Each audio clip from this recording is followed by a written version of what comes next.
దేవుని వాక్యంలో నుండి ఈరోజు మనం కొన్ని విషయాలు నేర్చుకోబోతున్నాం. జాగ్రత్తగా విందాం. ఈరోజు మనం నేర్చుకోబోయే అంశం ఎత్తైన పర్వత అనుభవము. చెప్పండి ఒకసారి అందరూ. అందరు సంతోషంగా ఉన్నారా, ఏడుస్తున్నారా, బాధగా ఉన్నారా? సంతోషంగా ఉన్నవారు గట్టిగా ప్రభుకు స్తోత్రం చెల్లిద్దాం. హల్లెలూయా. ఎత్తైన పర్వత అనుభవంలో నుండి కొన్ని విషయాలు ఈరోజు మనం నేర్చుకునే ప్రయత్నం చేద్దాం. యేసయ్య ఆయన శిష్యులలో కొందరిని తీసుకొని ఎత్తైన కొండకు వారిని ఏకాంతముగా తీసుకొని వెళ్ళాడట. వారి ఎదుట రూపాంతరము పొందాడని దేవుని వాక్యం చెప్తుంది. ఎత్తైన కొండ అంటే మరి ఈ ఎత్తుకు ఎక్కేటప్పుడు కొంచెం ప్రయాస పడాలి. లోకం నుంచి దూరం అవుతూ ఉంటాం. ఈ ప్రపంచం నుండి లేదా ఈ లోకము నుండి మనుషుల నుండి దూరముగా వెళ్తాం. ఈ కొండలు ఎక్కేటప్పుడు కొంచెం ప్రయాసము తీసుకోవాలి, కొంచెం కష్టం తీసుకోవాలి.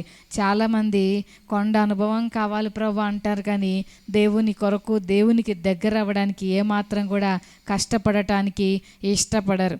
ఈ మౌంటైన్ టాప్స్ పర్వతము పైకి వెళ్ళిన తర్వాత ఆ పైన ఆ ఎండ్ పాయింట్కి వచ్చిన తర్వాత మొత్తానికి పర్వతాన్ని చేరుకున్న తర్వాత అక్కడ మనం కొన్ని సందర్భాలు గమనించవచ్చు. అదేంటంటే అక్కడ మనుషుల శబ్దాలు ఉండవు. అదొక నిశ్శబ్దమైన స్థలం. పర్వతపు అనుభవములో ఉండే గొప్ప విషయాలు ఏంటంటే అది నిశ్శబ్దమైన స్థలం.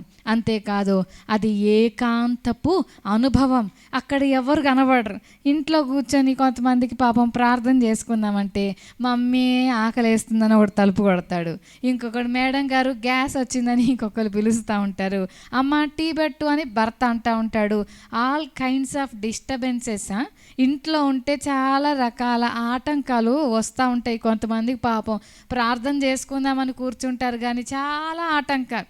ఫోన్లు అప్పుడే వస్తాయి, బంధువులు అప్పుడే వదినా బాగున్నావా అని అప్పుడే వస్తారు. ఇంటి పక్కన ఉన్న వాళ్ళు కొంచెం కూర ఏమంటారు, ఉప్పు ఉందండి కొంచెం ఉప్పు ఇస్తారా, కారం ఇస్తారా అని వాళ్ళు కూడా అలాగే మరి ప్రయత్నిస్తూ ఉంటారు. కనుక ఏదో ఒక సమస్యలు లోకంలో ప్రార్థన చేయడానికి కూర్చుంటే చాలా డిస్టర్బెన్సెస్ మనం వింటుంటాం. అయితే ఈ పర్వత అనుభవంలోనికి వెళ్ళినప్పుడు మనం ఏకాంతముగా గడపగలము, మనము ప్రశాంతంగా గడపగలము, మనము ఒంటరిగా దేవునితో గడపగలము. మౌనముగా ఉండే స్థలం అది.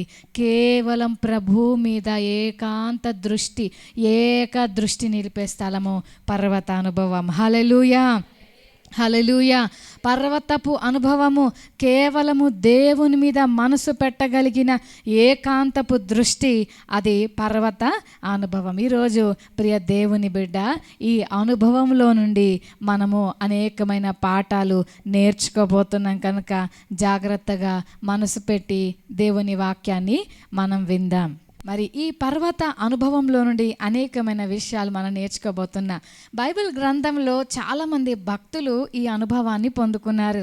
ఎంతమందో మరి పర్వత అనుభవాన్ని పొందుకున్న వారిలో మోషే కదండి, ఏలియా అనుభవం పొందుకున్నాడు, మోషే పర్వత అనుభవం పొందుకున్నాడు, యేసయ్య కూడా కొండల మీద ప్రార్థన చేయడానికి వెళ్ళిపోయాడు.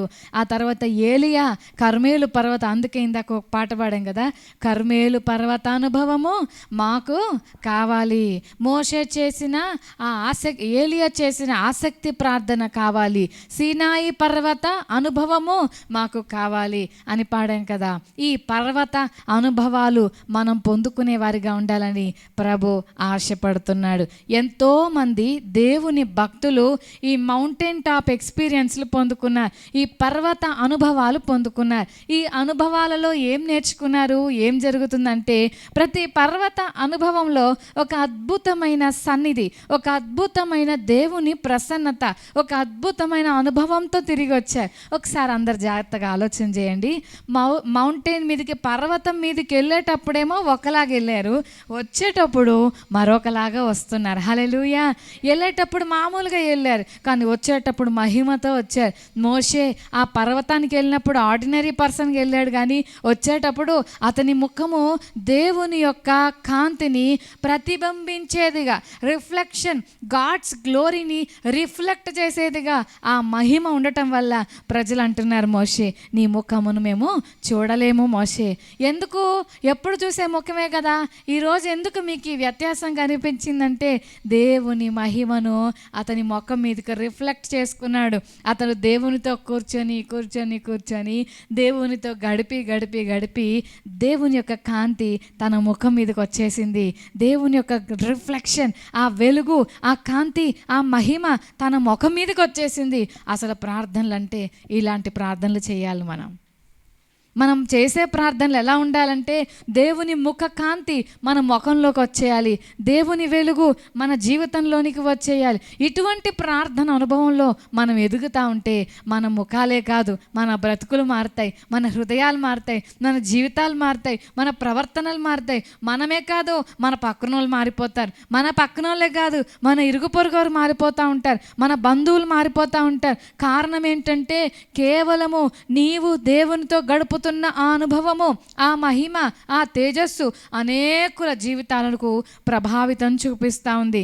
కనుక ఈరోజు దేవుని వాక్యంలోంచి మనం గమనిస్తున్నాం, ప్రభు తన శిష్యులను తీసుకువెళ్ళాడు, ఏకాంతంగా తీసుకెళ్ళాడు. అందరినీ తీసుకెళ్ళలేదు. ఇది పబ్లిక్ ఎక్స్పీరియన్స్ కాదు, ఇది జన సమూహం మధ్యలో నిలబడి రూపాంతరం చెందిన అనుభవం కాదు. ఎవరైతే ఆయన సన్నిధిని ఆశిస్తారో, ఎవరైతే ఆయన సన్నిధిని ప్రేమిస్తారో, ఆయన సన్నిధిని ప్రేమించేవారు, ఆయన ప్రసన్నత కోసం ఆకలి కలిగిన వారు, ఆయన ప్రసన్నత కొరకు దప్పిక కలిగిన వారు, ఆ జీలస్నెస్, ఆ తృష్ణ, ఆ తపన, ఆ ఆసక్తి, ఆ వాంఛ కలిగిన వారిని మాత్రమే దేవుడు ఆ అనుభవంలో గుండా తీసుకెళ్తాడు. అందరినీ తీసుకువెళ్ళాడు. తనకు దగ్గరగా ఉన్న పేతురు, యాకోబు, యోహాన్లను తీసుకువెళ్ళాడు. ఏకాంతముగా వారిని తీసుకువెళ్ళాడు. ఆ రూపాంతరపు అనుభవాన్ని చూపిస్తున్నాడు. యేసు ప్రభు కూడా పర్వత అనుభవంలో ఒక సంఘటన జరిగింది. ఆయన ఉపవాసం ఉండి ఆ రాత్రంతా కూడా హోల్ నైట్ ప్రేయర్ పర్వతం మీద చేశాడు. ఒకరోజు ఆ రాత్రంతా ప్రార్థన చేస్తున్నాడు. ఏమనో తెలుసా? ప్రభువా, ఈ లోకములో ఎంతోమంది ప్రజలు ఉన్నారు, ఇశ్రాయేలు దేశంలో కూడా యెరూషలేములో ఎంతోమంది ప్రజలు ఉన్నారు. అయితే నేను ఈ పర్వతం నుండి కిందికి వెళ్ళాక చేయవలసింది ఏంటంటే నా శిష్యులను నేను ఏర్పరచుకోవాలి. ఆ శిష్యులు ఎలాంటి వారిని నేను ఏర్పరచుకోవాలి? ఈ లోకము ఎంపిక చేసుకున్నట్లుగా నా ఎంపిక ఉండకూడదయ్యా. ఈ లోకము ఎంచుకున్న విధానంలో ఉండకూడదు. లోకానికి వేరైన ఎంపిక, లోకానికి పూర్తిగా భిన్నమైన ఎంపిక. లోకము అందగాలను ఎంచుకుంటుంది, లోకము వక్తలను చక్కగా మాట్లాడగలిగిన వారిని ఎంచుకుంటుంది, లోకము కులమున్న వాళ్ళని ఎంచుకుంటుంది, చదువున్న వాళ్ళని ఎంచుకుంటుంది, అందమున్న వాళ్ళని ఎంచుకుంటుంది, ఆస్తి అంతస్తుల ఐశ్వర్యం ఉన్న వాళ్ళని ఎంచుకుంటుంది. కానీ నా ఎంపిక పూర్తిగా భిన్నంగా ఉండాలి. Completely different from the world's idea. ఈ లోక సంబంధమైన ఎంపికకు పూర్తిగా విరుద్ధంగా ఉండాలి. ప్రభువా, ఎవరిని నేను ఎంచుకోవాలో నీ ఆత్మ సహాయం నాకు కావాలి, నీ జ్ఞానం నాకు కావాలని ఆ రాత్రంతా ప్రార్థన చేశాడు. ఆ వేదనలో, ఆ ప్రార్థనలో ఈ 12 మంది శిష్యులు పుట్టారు. హల్లెలూయా. అందరు మనసు పెట్టి దేవుని వాక్యాన్ని విందాం. ఈ 12 మంది శిష్యుల ఎంపిక విషయంలో ఆలోచన చేయండి. ఒక్కొక్కరిని ఎంపిక చేసుకునేటప్పుడు ఒక కంపెనీలో వర్క్ చేయడానికి మనం ఎవరినైనా ఎంచుకోవాలంటే ఎంత ఎక్స్పీరియన్స్ ఉంది మీకు? మీరు ఎంత బాగా మనుషుల్ని కన్విన్స్ చేయగలరు? మీరు ఎంత బాగా ప్రజలతో మాట్లాడగలరు? మీరు మాట్లాడేటప్పుడు మీ మాటల్లో ఉన్న కాన్ఫిడెన్స్ ఎలాంటిది? మీరు మాట్లాడేటప్పుడు మీకు ఎంత ఎబిలిటీస్ ఉన్నాయి? మీకు ఎన్ని టాలెంట్స్ ఉన్నాయి? మీరు ఎన్ని భాషలు మాట్లాడగలరు? ఈ లోకాన్ని తలక్రిందులు చేయడానికి, ఈ ప్రపంచాన్ని చుట్టుపెట్టి సువార్తను అందించడానికి నేను ఈ లోకాన్ని విడిచిపెట్టి వెళ్ళిపోయాక మిగిలిన సేవ కంటిన్యూ కంటిన్యూ చేయడానికి ఎంత ఎబిలిటీస్, ఎంత వాక్ చాతుర్యం కలిగిన వారు ఉన్నారా అని దేవుడు ఎంచుకోలేదు. ఒకడేమో చేపలు పట్టేవాడు, ఇంకోడేమో సుంకం వసూలు చేసేవాడు, కొంతమంది అంతా చేపలు పట్టేవారు.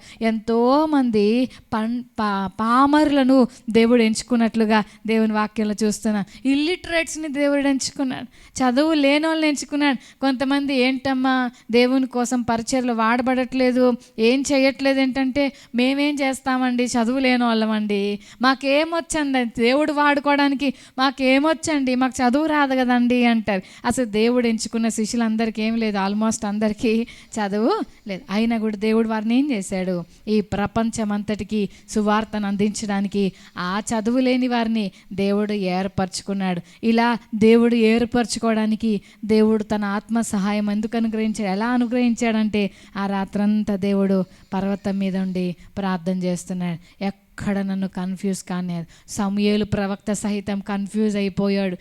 దావీదు ఇంటికి వెళ్ళాడు కదా, అతను షమ్మా, ఎలియాబు అనే వ్యక్తులు వస్తుంటే ఆహా ఈయన చాలా స్ట్రాంగ్ ఉన్నాడు, ఈయన చాలా హైట్ ఉన్నాడు, ఈయన చాలా టాల్గా ఉన్నాడు, ఈయన చాలా స్ట్రాంగ్ ఉన్నాడు, ఈయనైతే రాజుగా కరెక్ట్గా సెట్ అవుతాడని లేచి నూనె పట్టుకొని అభిషేకించబోయాడు.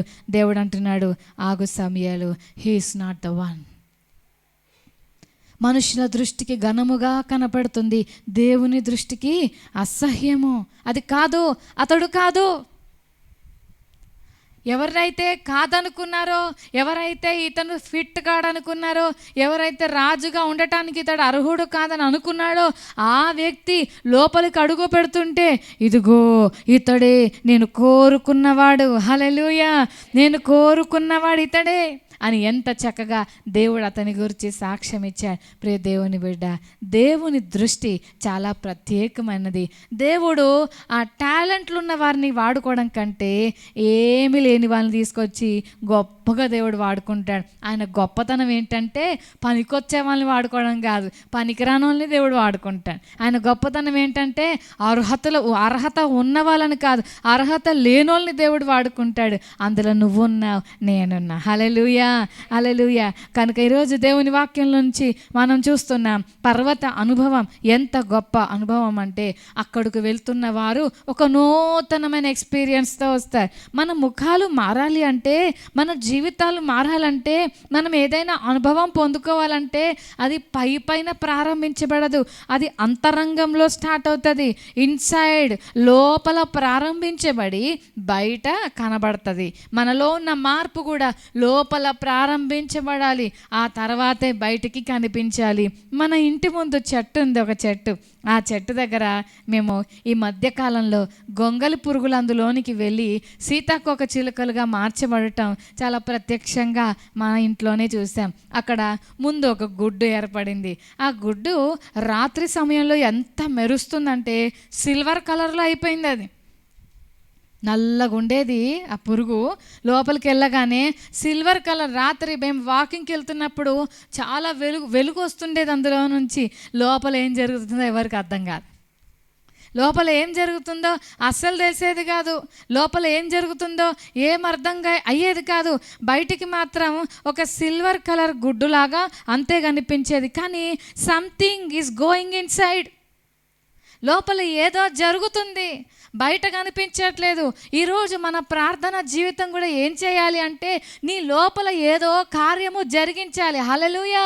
నీ లోపల ఏదో మార్పు జరిగించాలి, నీ హృదయాన్ని మార్చాలి. ముందు నీ అంతరంగం మారాలి, ఆ తర్వాత అది బయట కనిపిస్తుంది. చాలామంది బయట మారలేదు అనుకుంటారు, కానీ ఫస్ట్ కార్యం ఎక్కడ జరగాలంటే మన అంతరంగంలో జరగాలి. ఆ గుడ్డు లోపల ఏదో కార్యం జరుగుతుంది. ఆ కార్యం ఏంటో మనకు అర్థం కాలేదు, కానీ లోపలికి వెళ్ళిన రూపంలో మార్పు జరుగుతుందన్న విషయం అయితే అర్థమవుతుంది. ఎందుకంటే అవుట్కమ్ చాలా డిఫరెంట్గా ఉంది. అది బయటకు వచ్చినప్పుడు చాలా వ్యతిరేకంగా, చాలా ప్రత్యేకంగా, చాలా డిఫరెంట్గా ఉంది. వెళ్ళేటప్పుడు పురుగులాగా వెళ్ళింది, వచ్చేటప్పుడు ఎగురుకుంటూ వస్తుంది బయటికి. వెళ్ళేటప్పుడు పాక్కుంటూ వెళ్ళింది, వచ్చేటప్పుడు ఎగురుకుంటూ వచ్చింది. వెళ్ళేటప్పుడు వేరే రంగులో వెళ్ళింది, వచ్చేటప్పుడు చాలా రంగులు వేసుకొని వచ్చింది బయటికి. వెళ్ళేటప్పుడు చాలా అసహ్యంగా వెళ్ళింది, వచ్చేటప్పుడు చాలా అందంగా వెళ్ళింది. ఇలాంటి మార్పు ఎక్కడ జరిగింది? అంతరంగంలో జరిగింది. ఈరోజు పర్వత అనుభవం మనకు ఎలా ఉండాలంటే అదొక గూడులాగా ఉండాలి. అందులో ఎవరికి కనపడకూడదు. అది ఒక ప్రత్యేకమైన స్థలం. అది వ్యక్తిగతముగా మనల్ని మనం కట్టుకునే స్థలం. అది మనం ఒంటరిగా గడిపే స్థలం. అది మనం ఏకాంతపు అనుభవం కలిగే స్థలం.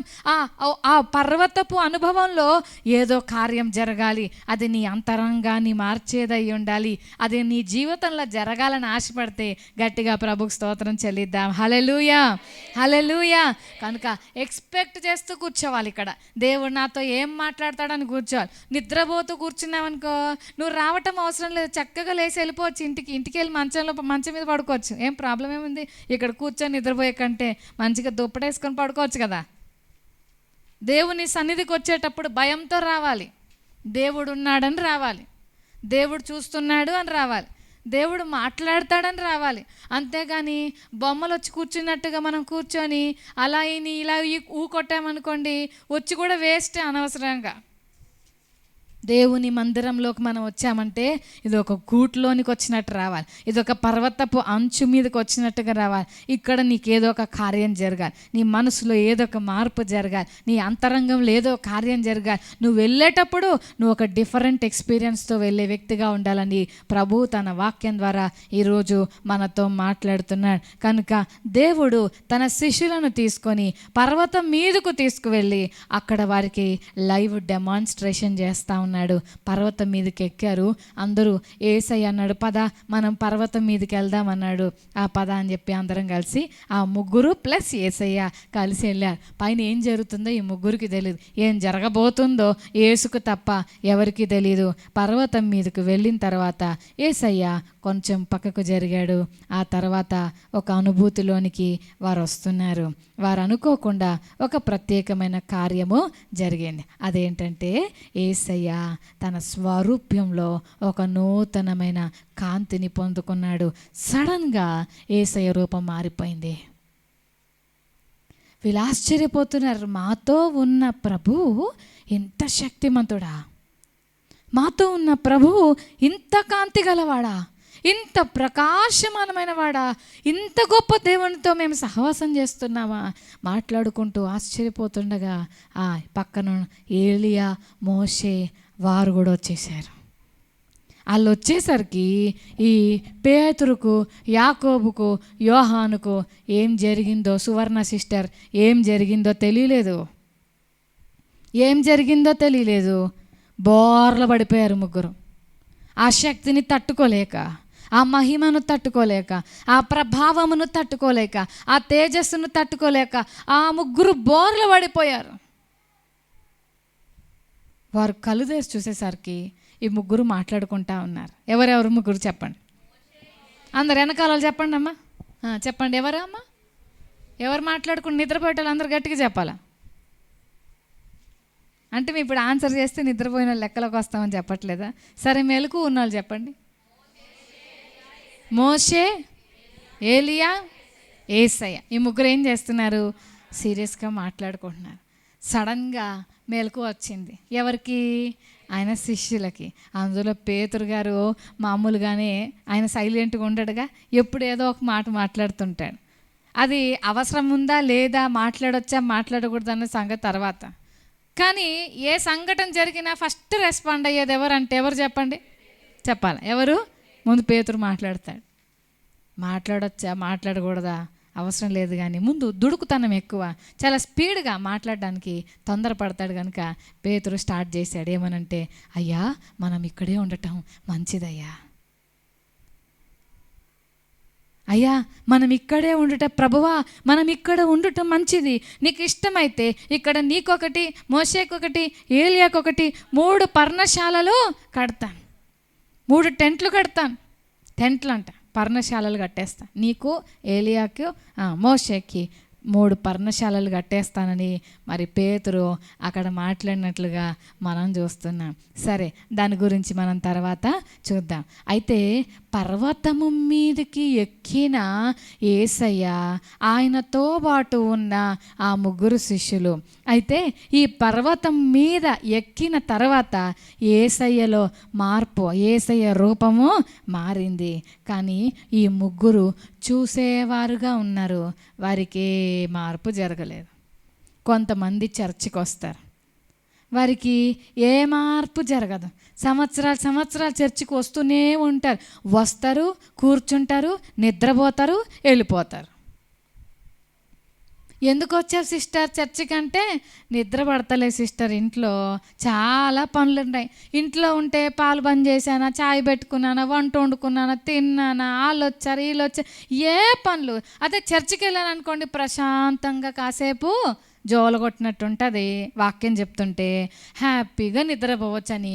కొంతమంది పాపం ఇంట్లో నిద్రపోయే కుదురులేక వాళ్ళకి పాపం ఇంట్లో డిస్టర్బెన్సెస్ ఎక్కువయ్యి నిద్ర ఎక్కడ పోతుంటారు చెప్పండి, చర్చిలో పడుకుంటారు. చాలా గొప్ప భక్తులు, వీళ్ళకి ఏ మార్పు జరగదు. వాళ్ళు ఎలా వచ్చారో అలా వెళ్ళిపోతారు.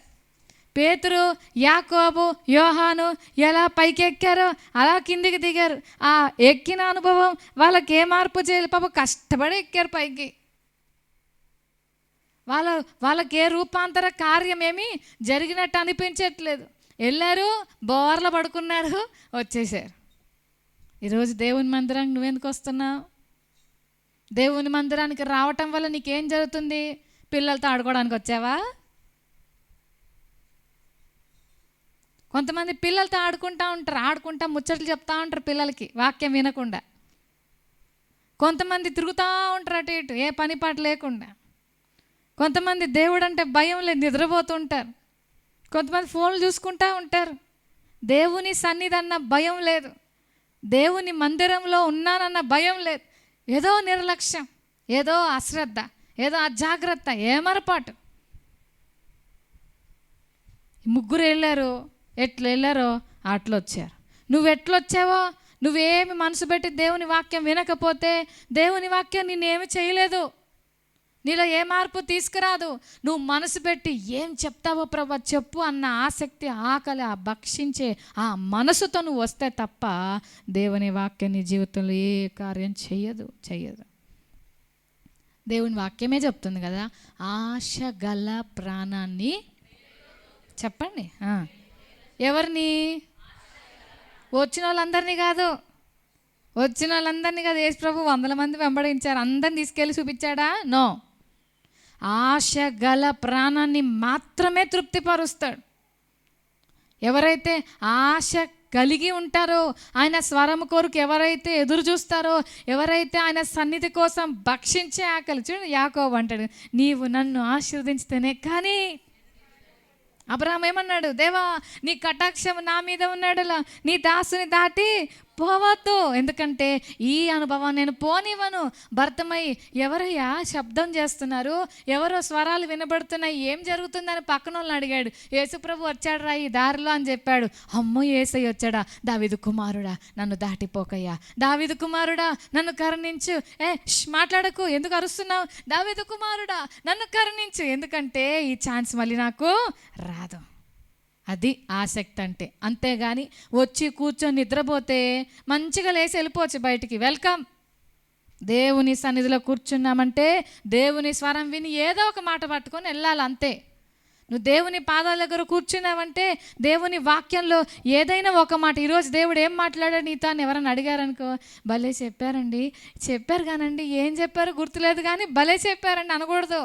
ఒక మాట పట్టుకొని, ఈ మాట ద్వారా దేవుడు నన్ను తాకాడు, ఈ మాట ద్వారా దేవుడు నన్ను బలపరచాడని చెప్పే వ్యక్తిగా మనం ఉండాలని ఈరోజు ప్రభు తన వాక్యం ద్వారా మనతో మాట్లాడుతున్నాడు. ఎందుకంటే పర్వత అనుభవం అది ఆశామాషి అనుభవం కాదు, అది దేవుని యొక్క బలమును పొందుకునే స్థలం, అది దేవుని ప్రసన్నత అనుభవించే స్థలము, దేవుని ముఖానికి దగ్గరగా వెళ్ళే స్థలము, అది దేవుని ప్రసన్నత, దేవుని శక్తి, దేవునిలో ఉన్న ఔన్నత్యాన్ని పొందుకుని ఆ ఉన్నతమైన అనుభవంలోనికి ఈరోజు ప్రభు మనల్ని తీసుకెళ్ళడానికి ఇష్టపడుతున్నాడు. ఎంతమంది ఆసక్తిగా ఎంతమంది ఈ ఆసక్తి అయిన అనుభవంలోకి రావాలనుకుంటున్నారు? ఒకసారి మీ చేతులు ఎత్తి చూపిస్తారా? అబద్ధాలు ఆడకండి, నిజంగా చెప్పండి.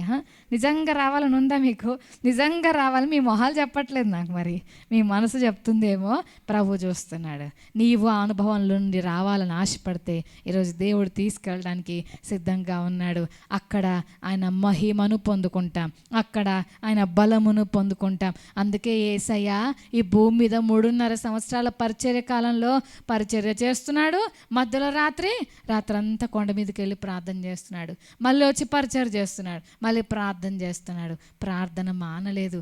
ఎందుకంటే సోర్స్ ఆఫ్ స్ట్రెంగ్త్, ఆయన బలం పొందుకునేది ఆ ప్రార్థన ద్వారానే. ఈరోజు ఇట్టి అనుభవంలోనికి నీవు వస్తున్నావా? ఎంత ఉన్నతమైన అనుభవంలోకి వెళ్తే అంత ఉన్నతమైన మహిమను నువ్వు పొందుకుంటా. ఎంత ఎత్తైన కొండ మీదకు నువ్వు వెళితే అంత లోతైన అనుభవాన్ని దేవుని సన్నిధిలో మనం పొందుకుంటామని ప్రభు తన వాక్యం ద్వారా మనతో మాట్లాడుతున్నాడు. ఆ స్థలములోనికి వెళ్ళినప్పుడు దేవుని యొక్క మహిమ నీ జీవితాన్ని తాకుతుంది. హల్లెలూయా.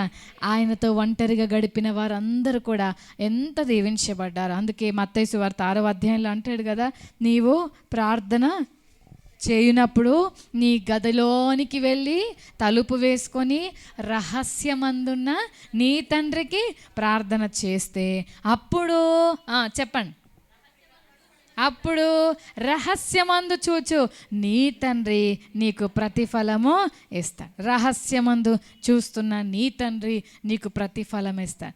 ఈ రహస్యమందు చూసే తండ్రి పర్వతపు అనుభవం దగ్గర నీ కొరకు ఎదురు చూస్తున్నాడు.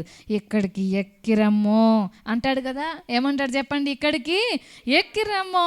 సాతానుగాడు ఏమంటాడు? నీవు దేవుని కుమారుడవైతే కిందికి దూకే అంటాడు. కానీ ప్రభు ఏమంటున్నాడు? ఇక్కడికి ఎక్కిరమ్మ, ఐఎమ్ వెయిటింగ్ ఫర్ యూ. నేను ఈ పర్వతం మీద నుండి నీకు గొప్ప గొప్ప మహిమ చూపించడానికి, నా సన్నిధిలోని ఆ సంతోషాన్ని నీకు ఇవ్వడానికి, నా సన్నిధిలోని మాధుర్యాన్ని నీకు ఇవ్వడానికి నేను నీ కోసం ఎదురు చూస్తున్నా. ఎక్కువస్తావా? ఎక్కుతావా? నువ్వు ఎక్కుతున్నా కొద్దీ లోకానికి కొంచెం దూరం అవుతూ ఉంటావు. నువ్వు పర్వతం ఎక్కుతున్నా కొద్దీ లోకం దూరం అవుతుంటుంది. బాంధవ్యాలు, బంధుత్వాలు తగ్గిపోతూ ఉంటాయి.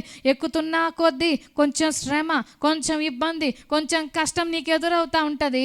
ఈ బంధాలన్నీ కట్ అయిపోతూ ఉంటాయి. అన్ని కార్యక్రమాలకు వెళ్ళలేం, అన్ని చోట్ల తిరగలేం. కొంచెం ఫుల్ స్టాప్ పెట్టాలి, కొంచెం కామాలు పెట్టాలి. దేవునికి దగ్గరగా మనం వెళ్ళే అనుభవాన్ని పొందుకోవాలని ప్రభు తన వాక్యం ద్వారా మనతో మాట్లాడుతున్నాడు. ఆదికాండం 22వ అధ్యాయంలోని ఒక పర్వత అనుభవంలోనికి వద్దాం రండి. ఆదికాండము 22వ అధ్యాయంలో నుండి కొన్ని మాటలు ఈ సమయంలో మనం జ్ఞాపకం చేసుకుందాం. 22వ అధ్యాయం 1వ వచనంలో, ఆ సంగతులు జరిగిన తర్వాత దేవుడు అబ్రహామును పరిశోధించాను. ఎట్లనగా ఆయన అబ్రహామా అని పిలువగా అతడేమన్నాడు చెప్పండి? అందరు చెప్పండి. ఏమన్నాడు? చిత్తము ప్రభువా అన్నాడు. అప్పుడు ఆయన ఏమన్నాడు? నీకు ఒక్కడై ఉన్న నీ కుమారుని అనగా నీవు ప్రేమించు ఇస్సాకును తీసుకొని మోరియా దేశమునకు వెళ్ళి అక్కడ నేను నీతో చెప్పబోవు పర్వతములలో ఒకదాని మీద దహన బలిగా అతన్ని నర్పించమని చెప్పాను. ఇదొక పర్వత అనుభవం. ఈ పర్వతం మీద సమర్పణ కనబడుతుంది. అమ్మా వినాలందరు, ఈ పర్వతం మీద ఏం కనబడుతుంది చెప్పండి? సమర్పణ. అబ్రహాము తన కుమారుడైన ఇష్మాయేలు అప్పటికే వెళ్ళిపోయాడు. ఈ శారా, ఈ హాగర్, ఈ దాసిని, దాని కుమారుణ్ణి వెళ్ళగొట్టు అనింది శారమ్మ. ఆ మాట అనేసరికి అబ్రహాము గుండెలో రాయి పడ్డట్టు అయింది. అసలే పిల్లలు లేరు కదా, ఈ పిల్లోడు పుట్టాడులే అని సంతోషిద్దాం అనుకున్న టైంలో వెళ్ళగొట్టేసే ఈ దాసిని అనింది శారమ్మ. ఆ మాటకి అబ్రాహాముకి చాలా బాధేసింది. చాలా కష్టంగా ఇష్మాయేల్ని నీ సన్నిధిన బ్రతకను అనుగ్రహించు ప్రభువా అని ప్రార్థన చేశాడు. ప్యాక్ చేశాడు సామాన్లు. చాలా కష్టంగా ఆ ఇష్మాయేల్ని పంపించాడు. ఇప్పుడు ఇస్సాకు పుట్టాడు. సంతోషపడుతున్నాడు, తెగ ఆనందిస్తున్నాడు. ఎంతగా ఆనందిస్తున్నాడంటే అప్పట్లో కొంచెం టైం దొరికేది మనవాడికి దేవునితో మాట్లాడడానికి. ఇప్పుడు ఏమైపోయాడు చెప్పండి? ఏమయ్యాడు? ఏంటో వినిపించట్లేదు నాకు. నా చెవులు ప్రాబ్లమా, మీ స్వరం ప్రాబ్లమా? అదే ఆయన బిజీ అయ్యాడని చెప్పడానికి మీకెందుకు కష్టం అవుతుంది? ఆయన బిజీ, ఆయన గురించి కదా మనం మాట్లాడుకుంది, మనకెందుకు ఇబ్బంది అవుతుంది? అంటే ఏదో మనకు కూడా సంబంధించింది ఏదో ఉన్నట్టు అనిపిస్తుంది కదా. అబ్రామా అని పిలుద్దామంటే ఎప్పుడు చూసినా మురిపం ఎక్కువైపోతుంది ఆ పిల్లోడి మీద. ఎంత ప్రేమ అంటే దేవునికి టైం ఇవ్వట్లే, దేవుని సన్నిధిలో కనపడతలే, దేవునితో మాట్లాడట్లే, దేవునితో గడపట్లే. అప్పుడు లేస్తే ఆకాశ నక్షత్రాలు చూడంటే గబగబా వచ్చేసేవాడు, సముద్రపు ఇసుక రేణువులు చూడంటే గబగబా వచ్చి లెక్కెట్టేవాడు. ఇప్పుడు మనోడు చాలా బిజీ అయిపోయాడు. కొంతమంది ఎంత గర్వంగా చెప్పుకుంటారు తెలుసా, సిస్టర్ నేను ఉదయాన్న అక్కడ జాబ్ చేస్తున్నాను, సాయంత్రం ఇక్కడ జాబ్ చేస్తున్నాను అని తెగ గర్వంగా చెప్పుకుంటూ ఉంటారు. మన బిజినెస్ మనకి గర్వంగా ఉంది. చాలా విచిత్రం, విచారకరమైన విషయం. పాపం మార్తా మరియమ్మ ఇంటికి యేసు ప్రభు వస్తే బోధ కూడా నీకు చింత లేదా, మరియమ్మ అక్కడ కూర్చుంది, నేను చూడు ఎంత కష్టపడుతున్నానో. కొన్నిసార్లు మనం కూడా ఇంట్లో అంటాం కదా, నేను ఎంత కష్టపడుతున్నానో, నేను ఎంత బిజీగా ఉన్నానో. నీ స్కెడ్యూల్ చాలా బిజీగా ఉందని చాలా గర్వం వచ్చేస్తున్నట్టుంది. నువ్వు చాలా బిజీ అయిపోయావని గర్వపడుతున్నావు. అసలు సిగ్గుపడాలి. ఆ బిజీనెస్ నీకు సిగ్గుపడాల్సిన పరిస్థితి. ఎందుకంటే సర్వశక్తునితో మాట్లాడనివ్వకుండా ఉండే బిజీ ఎందుకండి మనకి? మరియమ్మకు అర్థమైపోయింది ఎక్కడ ఉండాలో, ఏ ప్లేస్లో ఉండాలో ఆమెకు అర్థమైంది. అందుకే ఏం చేసింది తెలుసా, ఈ బిజీ ఇప్పుడు అవసరం లేదని దాన్ని అవతల పడేసి ముందు దేవుని పాదాల దగ్గర కూర్చొని. అబ్రామ్ చాలా బిజీ అయిపోయాడు. ఎంత బిజీ అంటే అంతవరకు దేవుడిని ప్రేమించేవాడు, ఇప్పుడు దేవుడు ఇచ్చిన దాని మీద ప్రేమ ఎక్కువైపోయి దేవుడికి టైం లేకుండా అయిపోయింది. అందుకే దేవుడు అబ్రామ్ని టెస్ట్ చేస్తున్నాడు. అబ్రామా, ఒకవేళ అదే పిలుపు మనల్ని పిలిస్తే, ఏమ్మా తులసమ్మ ఆగు నాయనా వస్తున్నా, ఇప్పుడే గిన్నెలు తోముకున్నా, ఇప్పుడే పని అయ్యా, ఈ కూతురు దగ్గర కాసేపు, ఆ కొడుకు దగ్గర కాసేపు వెళ్ళి అన్నీ చూసుకొని వస్తా ప్రవ్వా. అమ్మ సునీతమ్మ, ఇప్పుడే స్కూల్కి పిల్లల్ని పంపించాను ప్రభా, ఇంకొంచెం పనులు ఉన్నాయి, పనులు చేసుకున్నాక ఎక్కడ పోతాను ప్రభా, నీ బిడ్డనే కదా అంటావు. అసలు టైమే ఉండదు నీకు. అలా అలా అలా అలా పనులన్నీ మీద పడతాయి. నో టైం, అసలు టైం లేదు. అందుకే దేవుడు అబ్రాహామును పిలిచి అంటున్నాడు, అబ్రాహామా ఈ సంగతులన్నీ జరిగిన తర్వాత యెహోవా అబ్రాహామును పరిశోధించగా అబ్రాహామా అని పిలిచాడు. పిలవగానే వాట్ ఈజ్ అబ్రాహామ్స్ రెస్పాన్స్ ఏం చెప్పండి? ఒక్క నిమిషం షాక్ తగిలినట్టు అయింది. ఈ స్వరం వినక చాలా రోజులు అయింది. వెంటనే అబ్రాహాము అన్నాడు, చిత్తము ప్రవ్వా. ఏం చెప్తావు ప్రవ్వా అని ఏదో చెప్తాడు అనుకున్నాడు పాపం.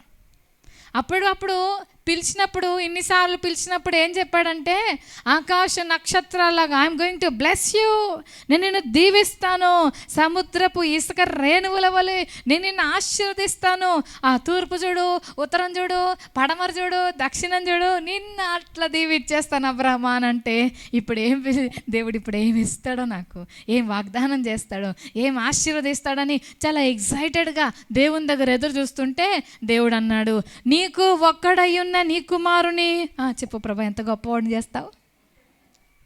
అదే అబ్రామా, నీవు ప్రేమించుచున్న ఇస్సాకుని. అవును ప్రభా, చెప్పు ఏం చేస్తావు? నన్ను ఆశీర్వాదంగా చేసావు, మరి నా కొడుకుని ఏం చేస్తావు ప్రభా అని ఎంత ఎగ్జైటెడ్గా వింటుంటే దేవుడు అంటున్నాడు, నేను నీకు చూపించబోతున్నా. ప్రభా ఆ దేశం ఇస్తావా? దేశమిస్తావు ప్రభా, ఆ మోరియా పర్వతములలో ఒకదాని మీద. ప్రభా చెప్పు ప్రభా, నెక్స్ట్ ఏంటి? దహన బలిగా అర్పించు. అమ్మ బాబోయ్, దహన బలిగా అర్పించాలి. దహన బలిగా అర్పించాలా ప్రభా? మామూలు బలిలో కొంచెం అన్నా ఉంటుంది, ఒక భాగం పాప పరిహారార్థ బలి, నైవేద్య బలి, మిగిలిన బలులు ఉన్నాయి కదా, ఈ బలుల్లో కొంచెమైనా మిగిలి అది యాజకులు తింటారనమాట. ఈ దహన బలి కంప్లీట్గా కన్జ్యూమ్ అయిపోవాలి, సంపూర్తిగా బుగ్గి అయిపోవాలన్నమాట. అది దహన బలి అంటే. ఇప్పుడు దేవుడు అబ్రాహాముని అడుగుతున్నాడు, నీవు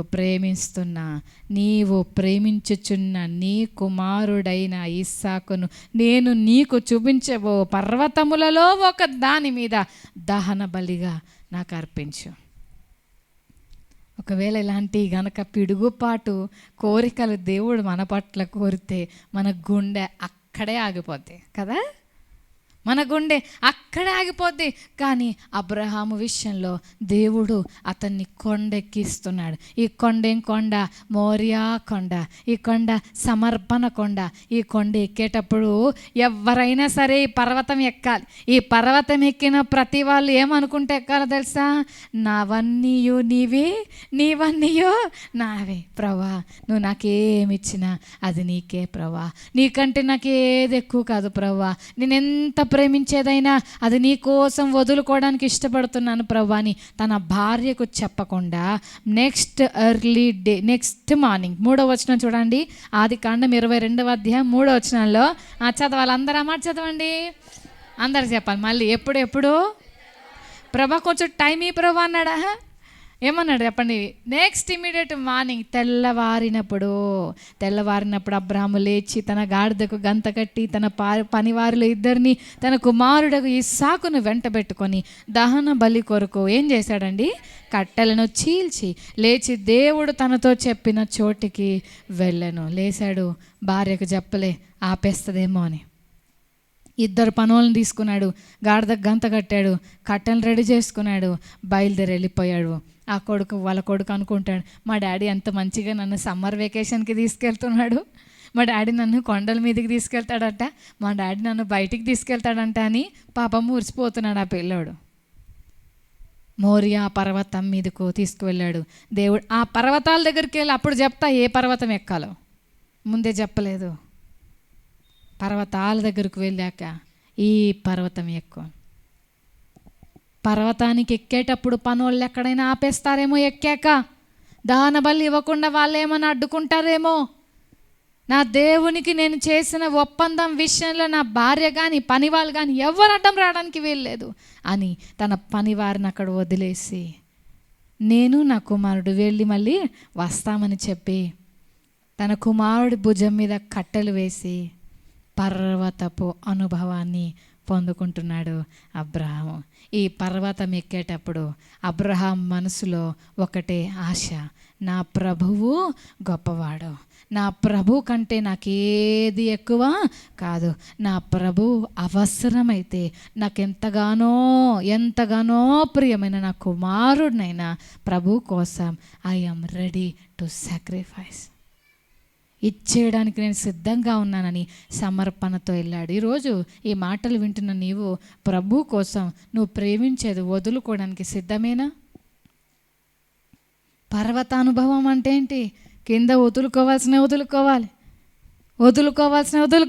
అది నీ ఉద్యోగమే కానీ, అది నీ పిల్లలే కానీ, నీ వ్యాపారమే కానీ, నీ ఆస్తే కానీ, నీ బంధుత్వమే కానీ, దేవుడు పిలిచినప్పుడు ఏదైతే దేవుడు వదులుకోమంటాడో దాన్ని వదులుకోవడానికి ఇష్టపడాలి.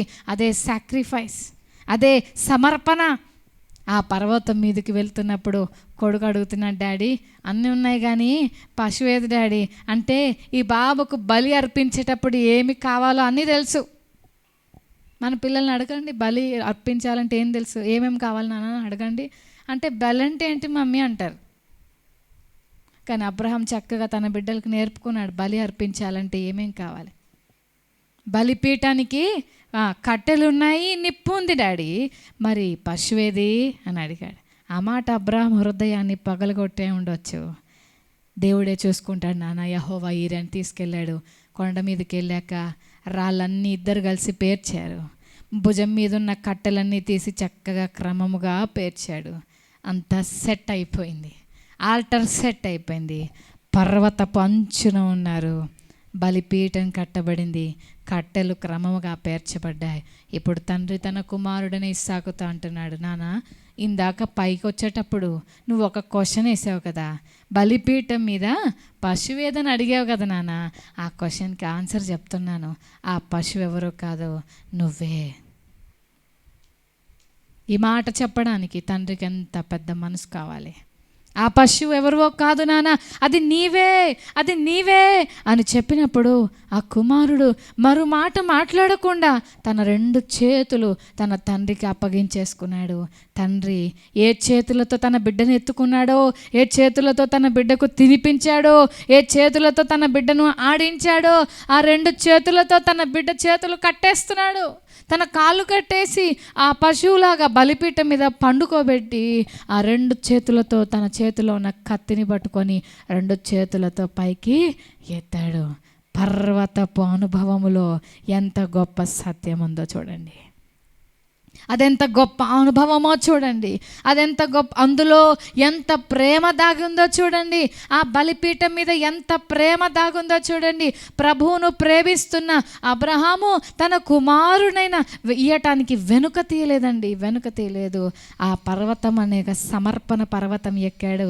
ఆ పర్వతం మీద ఆ కత్తి ఎత్తినప్పుడు దేవుడు వెంటనే అబ్రామా, అబ్రామా ఆగో, ఆగో అని దేవుడు అబ్రహామును చూసి ఆశ్చర్యపోయాడు. ఈ అనుభవంలో అబ్రహాము సమర్పణ ఏంటో అర్థమైంది. ఒక్క నిమిషం ఆగండి, దేవుడు అన్నాడు, అక్కడ పొదల్లో ఉన్న ఆ కొవ్విన ఆ పొట్టేలును చూడు, దాన్ని తీసుకొచ్చి అర్పించని చెప్పాడు. అక్కడ అర్పించాడు, బలి అర్పించి తిరిగి వస్తున్నాడు. ఇప్పుడు మీరు అందరు చెప్పాలి, ఎట్లా వెళ్ళాడో అట్లాగే వచ్చాడా? చెప్పాలి, అందరు చెప్పాలి. సువర్ణ సిస్టర్ చెప్పండి, ఎట్లా వెళ్ళాడు అట్లా వచ్చాడా? ఏమ్మా చెప్పండి, అందరు చెప్పండి, ఎలా వచ్చాడు? వచ్చేటప్పుడు ఎలా వస్తుండొచ్చు? చచ్చిపోయినోడిని తిరిగి లేపి బతికించుకొని వచ్చినట్టు కదా. తిరిగి వస్తున్నప్పుడు ఏమా, తిరిగి వచ్చేటప్పుడు వెళ్ళేటప్పుడు గుండెంత బరువుగా, బాధగా, దుఃఖంతో, హృదయమంతా వేదనతో, హృదయమంతా బరువుతో, బాధతో. ఇప్పుడు వెళ్ళిపోతాడు, ఇంకా నా బిడ్డ వెళ్ళిపోతాడు, ఇంకా దేవుని దగ్గరికి వెళ్ళిపోతాడు. నా చేతులతోనే ఆయన బలి ఇవ్వాలి. అప్పటి వరకు గొర్రెల్ని ఇచ్చాడు, పొట్టేళ్ళని ఇచ్చాడు, ఎద్దుల్ని ఇచ్చాడు, కానీ బలి మనుషుల్ని ఇవ్వలేదు. మనుషుల్ని అప్పటి వరకు ఎవరు మనుషుల్ని బలి ఇవ్వలేదు. మనుషుల్ని బలి ఇవ్వడం అంటే మనం మామూలుగా చికెన్ తింటాం తెలుసు, మటన్ తింటాం తెలుసు, మనుషులు తినడం తెలుసా మీకు? ఎవరైనా తిన్నారా ఏంటి? కొంపదీసి ఏంటో కొంతమంది సమాధానం చెప్పటే అంటలేదు. కొంతమంది అంటే టేస్ట్ ఏమని తెలుసా మీకు? తెలీదు కదా. మనుషులు తింటారు ఎవరన్నా, మనమైతే తిన్నాం. కొంతమంది ఉన్నారులే తినేవాళ్ళు. అప్పటి వరకు పావురాలు, గువ్వలు, కోళ్ళు, పొట్టేళ్ళు, మేకలు, గొర్రెలు, తర్వాత ఎద్దులు ఇవ్వటం తెలుసు, కానీ మనిషిని ఇవ్వడం తెలీదు. ఎవరైనా మనిషిని ఇవ్వమంటే ఎలా ఉండేదో, కానీ తన సొంత కొడుకునే ఇవ్వమంటే ఇంకా అబ్రాహాముకి ఎలా ఉంటుంది? ఎలా ఇవ్వాలి? ఎక్కడ పడవాలి? ఎక్కడ చంపాలి? పోటు ఎక్కడ వేయాలి? కత్తిపోటు. వింటున్నారా? ఈ ప్రశ్నలకు ఎక్కడ వేయాలో, ఎలా చంపాలో తెలీదు, కానీ కత్తి అయితే పట్టుకున్నాడు, పైకైతే ఎత్తాడు. దేవుడు ఆగమని పొట్టేలను చూపించాడు. బలి అర్పించిన తర్వాత నేను అనుకుంటాను ఆ కట్లన్నీ, తన కుమారుడి కట్లన్నీ తెంపేసి గట్టిగా తన కుమారుని హత్తుకొని ఎన్ని ముద్దులు పెట్టాడో, ఎంత ఏడ్చాడో, ఎంత గట్టిగా ఏడ్చుండొచ్చో. ఒక్క నిమిషంలో నేను కొడుకు లేని తండ్రిని అయిపోదునేమో. ఒక్క నిమిషంలో ఆ దేవుడే కనుక ఆగు అనకపోతే నా బిడ్డను పోగొట్టుకొని దుఃఖ సాగరంలో మునిగేవాడిని.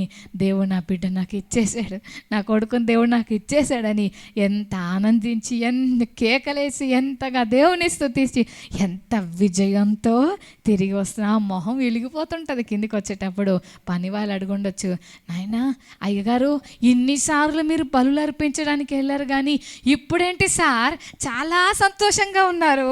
ఇప్పుడేంటి సార్ మీరు ఇంత ఆనంద బాష్పాలు? ఏంటి సార్ మీరు మీ బాబును అంతగానో ముద్దుపడుతున్నారు, అంత హత్తుకుంటున్నారు, అంతగా ఆనందిస్తున్నారంటే ఆ తర్వాత చెప్పుండొచ్చు కదండి. ఆ అనుభవమే వేరు. అబ్రహాముకున్న అనుభవం, పర్వత అనుభవంలో యెహోవా ఈరే, దేవుడు అన్నాడు, ఇస్సాకు వలననైనది నీ సంతానం అనబడును, ఇస్సాకులో నుండి నేను నిన్ను ఆశీర్వదిస్తానని దేవుడు చెప్పిన వాగ్దానాన్ని నమ్మాడు, స్వతంత్రించుకున్నాడు, వెళ్ళాడు, విజయంతో వచ్చాడు. ఇప్పుడు అబ్రహాముని ఎవరన్నా కదిలిస్తే అంటాడు, యెహోవా, తన కొడుకు అడిగాడు కదా, నాన్న పశువు ఎక్కడంటే యెహోవా ఈరే అన్నాడు కదా. ఈరోజు మనం కూడా తెలుసుకోవాల్సిన విషయం ఏంటంటే, దేవుని మాటకు లోబడదాం, తర్వాత ఆయన చూసుకుంటాడు. ఇమ్మన్నాడు కదా, వెళ్ళిపోవాలంతే. వింటున్నారా? ఆయన ఇమ్మన్నాడు, లేసి వెళ్ళిపోవాలి. కావాల్సింది ఏంటో ఆయన చూసుకుంటాడు. యెహోవా ఈరే. కనుక మొదటిగా అబ్రహాం అనుభవాన్ని చూసాం. రెండవదిగా రండి, నిర్గమకాండము 3వ అధ్యాయము.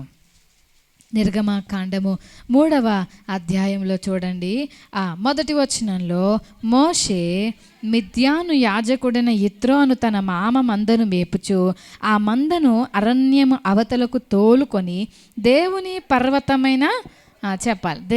పర్వతమైన హోరేబునకు వచ్చాను. ఆ ఒక పొద నడిమిని అగ్ని జ్వాలలలో యెహోవా దూత అతనికి ప్రత్యక్షమాయెను. అతడు చూచినప్పుడు అగ్ని వలన ఆ పొద మండుచుండెను గాని పొద కాలిపోలేదు. మోషే గొర్రెలను కాస్తున్నాడు, గొర్రెల్ని మేపుతా ఉన్నాడు. పర్వతం మీదకి వచ్చాడు, హోరేబు పర్వతం ఎక్కాడు. ఏ పర్వతం చెప్పండి, అందరు చెప్పాలి. ఏ పర్వతం అమ్మ? హోరేబు పర్వతం మీదకి మోషే ఎక్కాడు. ఆ పర్వతం మీద దేవుడు అతనికి అనేకమైన అనుభవాలను దేవుడిచ్చాడు. మోషే లోపలికి ఆ పర్వతం మీద వింత చూడటానికి వెళ్ళాడు. వాస్తవంగా దేవుడు తన బిడ్డైన మోషేను ఆకర్షించడానికి ఒక పొదను పెట్టాడు. ఆ పొద ఎంతగా మోషేను ఆకర్షించిందంటే అగ్ని మండుతుంది కానీ పొద కాలిపోలేదు. ఆ పర్వతం మీదకి ఎక్కాక దేవుడు ఇశ్రాయేలు ప్రజలను ఐగుప్తులో నుండి బయటకు తేడానికి నేను నీకు సహాయం చేస్తాను, నువ్వు వెళ్ళు అని దేవుడు మోషేతో చెప్పాడు. నిర్గమకాండం 34వ అధ్యాయం 27వ వచనంలో కూడా ఒక అనుభవం ఉంది, చూద్దాం. మరియు యెహోవా మోషేతో ఇట్లా, నేను ఈ వాక్యములను వ్రాసికొనుము, ఏలయనగా ఈ వాక్యములను బట్టి నేను నీతోనూ ఇశ్రాయేలీలతోనూ నిబంధన చేసి ఉన్నాను. అతడు 40 రేయింబగళ్ళు యెహోవాతో కూడా అక్కడ ఉండెను. అతడు భోజనము చేయలేదు, ఇంకా ఏం చేయలేదు, నీళ్లు త్రాగలేదు. అంతలో ఆయన నిబంధన వాక్యములను అనగా 10 ఆజ్ఞలను ఆ పలకల మీద వ్రాసాను. ఇదే పర్వతము అంటే 34:2లో, ఉదయమునకు నీవు సిద్ధపడి ఉదయమున ఏ కొండది? సీనాయి కొండ ఎక్కి అక్కడ శిఖరము మీద నా సన్నిధిని నిలిచి ఉండేవాళ్ళు. ఏ నరుడును నీతో ఆ కొండకు రాకూడదు, ఏ నరుడును ఈ కొండ మీద ఎక్కడైనాను కనబడకూడదు. ఈ కొండ ఎదుట గొర్రెలనైనను ఎద్దులనైనను మేయకూడదని సెలవిచ్చా. ఎంత ప్రత్యేకించుకున్నాడు. అందరు జాగ్రత్తగా ఈ మాట వినండి. ఆ సీనాయి కొండను దేవుడు సర్కిల్ చేసేసాడు, మార్కు చేశాడు. ఆ సీనాయి కొండ మీదకి ఏ నరుడు ఎక్కకూడదు, నీ తప్ప. ఏ ఎద్దు కానీ గొర్రె కానీ పశువులు ఏది కూడా మేయకూడదు ఆ పర్వతం దగ్గర. ఈ పర్వతం మీద నేను నువ్వు అంతే, ఈ పర్వతం మీద నేను నువ్వు అంతే, ఇంకెవ్వరు ఆ పర్వతం ఎక్కకూడదు. ఇలాంటి అనుభవాలు ఉన్నాయా మనకి? నేను నా ప్రభు మేమిద్దరము ఏకాంతపు అనుభవములో ఆయనతో మాట్లాడటము. ఈ అనుభవం ఎంత గొప్పదంటే, దేవుడు మోషేతో మాట్లాడుతున్నప్పుడు మోషే ముఖము ఎలా ప్రకాశించిందో 29వ వచనంలో చూస్తున్నాం. మోషే సీనాయి కొండ దిగుచుండగా శాసనములు గల ఆ 2 పలకలు మోషే చేతిలో ఉండెను. అతడు కొండ దిగుచుండగా ఆయన అతనితో మాట్లాడుచున్నప్పుడు తన ముఖ చర్మము ప్రకాశించిన సంగతి మోషేకు తెలియలేదు. ఆ పర్వతం మీద 40 రాత్రులు 40 పగళ్ళు. చెప్పండి, ఎప్పుడు? 40 రాత్రులు 40 పగళ్ళు దేవునితో ఒంటరిగా మోషే గడుపుతున్నాడు. ఆ అనుభవం ఎంత గొప్పదంటే ఏ నరుడు కూడా అక్కడ చేరుకోవడానికి లేదు.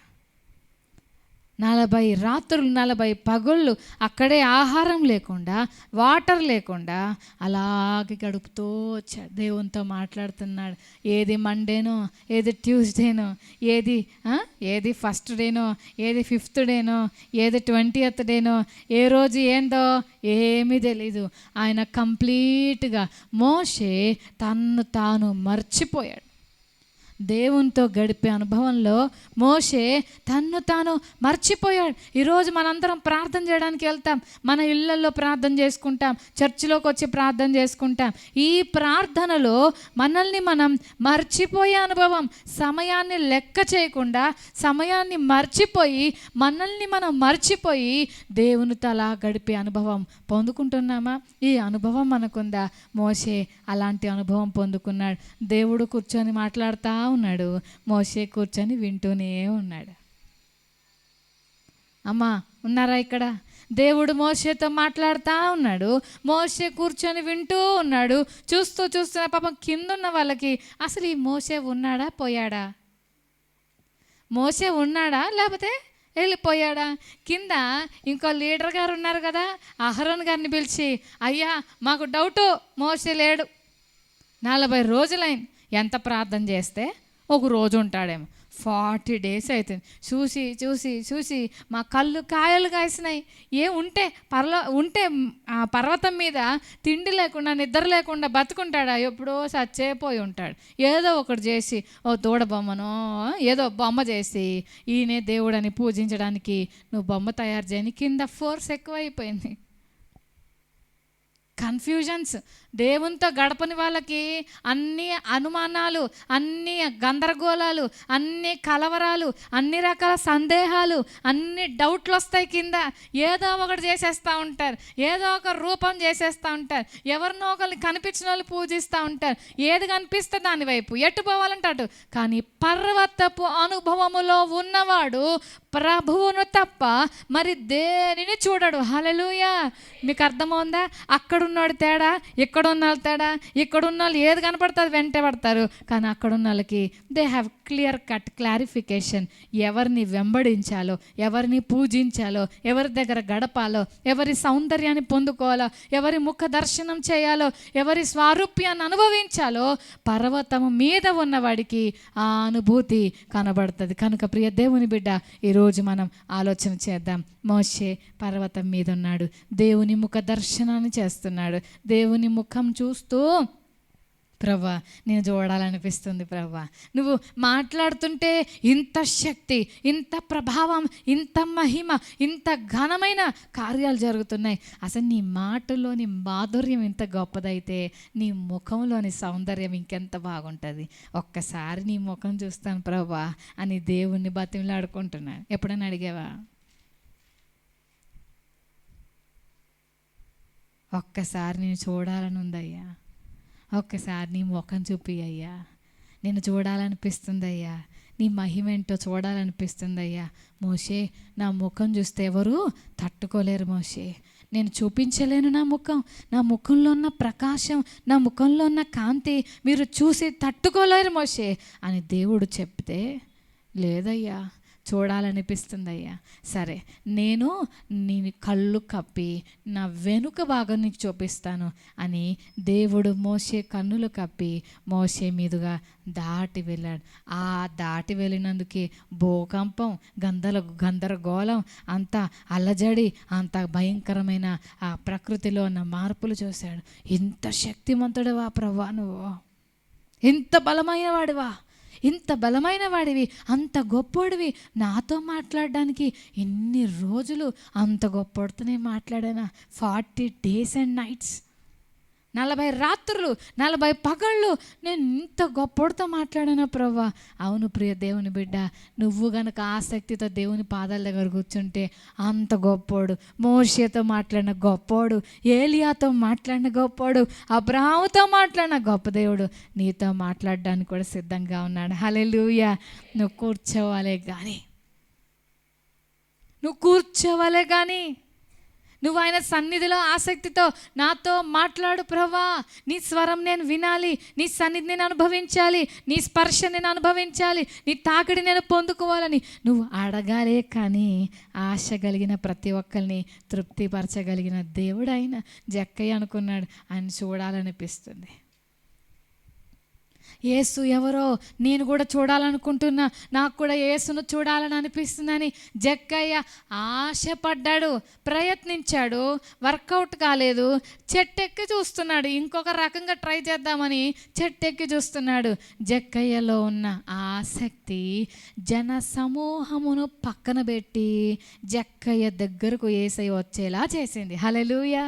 నువ్వు నిజంగా ఆసక్తితో దేవుని దగ్గరకు వస్తే, నువ్వు నిజంగా ఆసక్తితో యేసయ్య దగ్గరకు వస్తే, యేసయ్య నన్ను చూడాలి, యేసయ్య నాతో మాట్లాడాలి, ఈ ఉపవాస కూడికలో, ఈరోజు ప్రార్థనలో యేసయ్య నన్ను తాకాలి, యేసయ్య నన్ను టచ్ చేయాలి, యేసయ్య నాతోనే మాట్లాడాలి, యేసయ్యకి నా పరిస్థితి తెలుసు కదా, ఆయన నాతో మాట్లాడాలని కనుక నువ్వు ఆసక్తితో వస్తే, ఎంత జన సమూహం ఉన్నా, ఎంతమంది ఆయన చుట్టూ ఉన్నా, ఎంత బిజీగా ఆయన ఉన్నా, ఎంతమంది ప్రజల మధ్యలో ఆయన ఉన్నా, అన్నీ పక్కన పెట్టి నేరుగా నీ దగ్గరకు వస్తాడు, నిన్ను పిలుస్తాడు. జక్కయ్య దిగిరా, నన్ను చూడాలని అనుకుంటున్నావు కదా, నీ ఆసక్తి నేను చూశాను, నన్ను చూసే భాగ్యమే కాదు, నీ ఇంటికి నేను వచ్చే భాగ్యం కూడా నీకు ఇస్తాను, నేను వస్తాను ఇంటికి, దా మన ఇద్దరం కూర్చొని కాసేపు మాట్లాడుకుందాం అన్నట్లుగా యేసయ్య జక్కయ్యను తన ఇంటికి యేసయ్య జక్కయ్య ఇంటికి వస్తానని చెప్పాడు. జక్కయ్య ఆనందం మామూలుగా లేదు కదా. ఆ చెట్టు గబగబా ఎంత స్పీడ్గా దిగాడో, దిగి యేసయ్యను తన ఇంటికి పిలుచుకొచ్చాడు. యేసయ్య తన ఇంట్లో కూర్చున్నాడు. యేసయ్యతో కాసేపు మాట్లాడేసరికి జక్కయ్య మనసు ఏమైపోయింది చెప్పండి? దేవుడేమి తిట్టలేదు, ఒరే పాపి మారరా, దుర్మార్గుడా, పనికిమాలినోడా, డబ్బు పిచ్చోడా, మారరా, ఎంతకాలం లంచం తీసుకుంటే ఏం మాట్లాడలేదు దేవుడు. జస్ట్ ఆయనతో గడిపాడంతే, ఆయనతో కాసేపు కూర్చున్నాడంతే. జక్కయ్యకు ఆటోమేటిక్గా ఒక అనుభవం వచ్చింది. అదేంటంటే, ఇంతకాలం తాను డబ్బును ప్రేమించిన మనస్సు నుండి అతనికి డబ్బు మీద అసహ్యం కలిగింది. ఏదైతే లాక్కున్నాడో, ఏదైతే అక్రమంగా సంపాదించాడో, దేన్నైతే ప్రేమించాడో దాని మీద అసహ్యం పుట్టేసింది. దాన్ని వదులుకోవడానికి ఇష్టపడ్డాడు. ఎంత డబ్బున్నా నాకు వద్దయ్యా, నాకు ఎవరు కావాలో వారు దొరికారు. బా, యేసయ్యతో మాట్లాడుతుంటే మన అంతరంగంలో మార్పు జరుగుతుంది. జక్కయ్య యేసయ్య మాటలు విన్నాడు. యేసయ్య మాటలు విన్న జక్కయ్య జీవితంలో మార్పును పొందాడు. మోషే యేసయ్య దగ్గర కూర్చున్నాడు. యెహోవా దేవుని సన్నిధిలో 40 days అలా కూర్చున్నాడు. ఏమి జరిగిందో తెలియదు, ఎన్నెన్ని మాట్లాడుకున్నారో, అసలు ఎంత పెద్ద మీటింగో అది.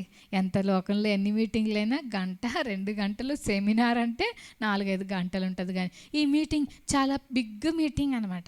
ఇది పెద్ద meeting, 40 days and nights, 40 days and nights పెద్ద మీటింగు, అన్ని డిస్కషన్స్. నా ప్రజల్ని ఎలా నడిపించాలంటే ఇలా చేయాలి, అలా చేయాలి, ఇలా ఉండకూడదు, అలా ఉండాలి.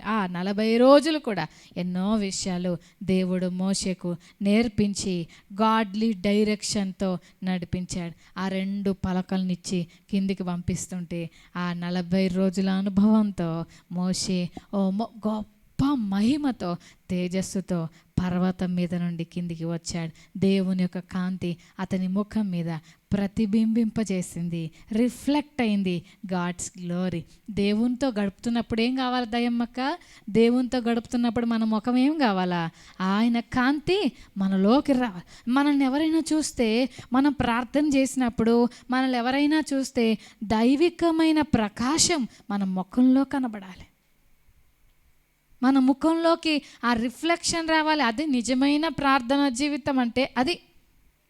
కనుక ఏలియా కాలంలో చూస్తే ఆ పర్వతం మీద, కర్మేలు పర్వతం మీద ప్రజలందరినీ తీసుకొచ్చాడు. అక్కడ అందరూ వచ్చారు. సర్వశక్తిమంతుడైన దేవుని యొక్క గొప్పతనాన్ని వివరించడానికి ఏలియా అక్కడ గొప్ప కార్యం చేశాడు. అది కర్మేలు అనుభవం. చెప్పండి, అబ్రాహాముకు ఏ పర్వత అనుభవాన్ని ఇచ్చాడు? అందరు చెప్పాలి. అబ్రాహాము ఏ పర్వతం మీద అనుభవం పొందుకున్నాడు? మోరియా పర్వతం.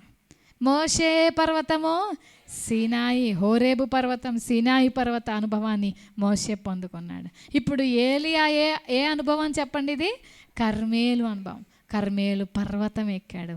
ఆ పర్వతం మీద బలిపీఠం పెట్టి సర్వశక్తుని యొక్క గొప్పతనం, నిజమైన దేవుడు ప్రభు అని నిరూపించడానికి ఒక గొప్ప సాహసవంతమైన కార్యం జరగాలంటే నువ్వు కొండ ఎక్కాలి. దేవుని యొక్క ప్రత్యక్షతను, దేవుని యొక్క ఉనికిని ఇతరులు గ్రహించేలాగా, ఇతరులకు చూపించాలంటే నీవు పర్వతపు అనుభవంకు చేరుకోవాలి. పర్వతము ఎక్కాక దేవుడు తన మహిమను చూపించాడు. అతడింకను ప్రార్థన చేయుచుండగా ఏలియా ప్రార్థన చేస్తున్నప్పుడు దేవుడు తన మహిమను చూపించి సమస్తము బుగ్గి చేసి ఆయన నిజమైన దేవుడని నిరూపించాడు. 3 అనుభవాలు అబ్రహాము, మోషే, ఏలియా అనుభవాలు చూసాం. చివరిగా ఈ మాట చూసి మనం ముగించుకుందాం. ప్రభు అయిన యేసుక్రీస్తు వారి ఇందాక మనం చూసాం 17వ అధ్యాయం మత్తయి సువార్త 17వ అధ్యాయంలో ఈ ఎత్తైన కొండ మీదకి ఏకాంతంన తీసుకువెళ్ళాడు. మేఘము వచ్చింది. చూసారా ఆ మాట ఉంది అక్కడ? ఆ మాట చూడండి.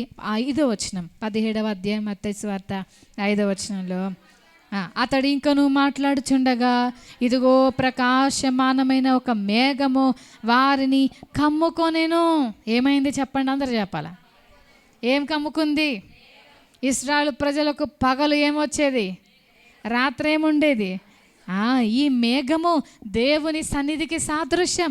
పగలు ఈ మేఘము ఆ ఇశ్రాయేలు ప్రజలకు ఎలా మేఘము ఆవరించి ఉండేదో ఇక్కడ చూడండి, పర్వతం మీదకు రూపాంతరపు కొండ మీద యేసు, మోషే, ఏలియా ఉన్న స్థలంలో పేతురు, యాకోబు, యోహాను మధ్యలో ఒక మేఘము అక్కడికి వచ్చి వారందరినీ కమ్ముకుందట.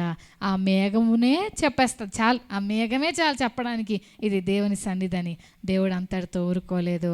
అక్కడ తన శిష్యులతో మరొక మాట మాట్లాడుతున్నాడు. ఏమనంటే, ఇదిగో ఈయన, చదవండి అందరు చదవండి, ఈయన నా ప్రియ కుమారుడు, ఈయన యందు నేను ఆనందించుచున్నాను అని చెప్తూ ఏమంటున్నాడు?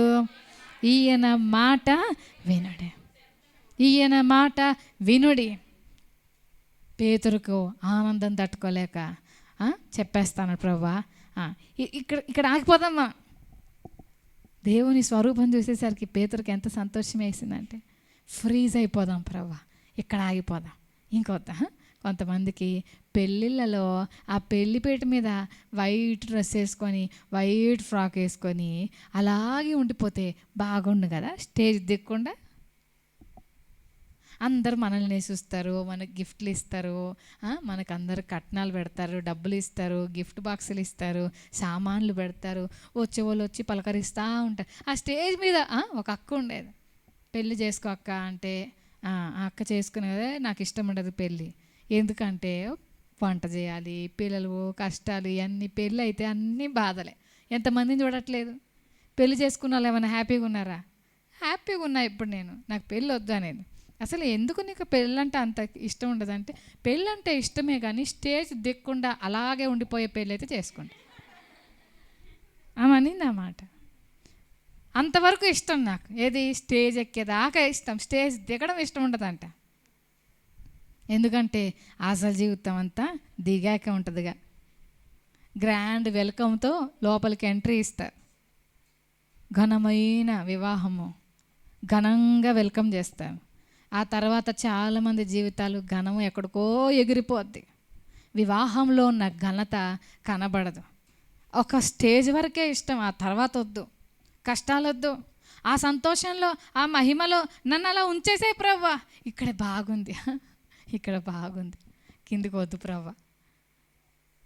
పేతురుకు బాగా నచ్చింది, వాళ్ళిద్దరికి కూడా నచ్చింది, కానీ పెద్దగా మాట్లాడరాలు. కానీ ఊరికే మాట్లాడే రకం కదా, టగామని చెప్పేశాడు, ఇక్కడే బాగుంది ప్రవ్వా, నువ్వు అంటే నీకొకటి, మోషేకొకటి, ఏలియాకొకటి టెంట్లు వేసేస్తా, ఇక్కడ సెటిల్ అయిపోదాం మనం, కిందికి వద్దు ప్రవ్వా.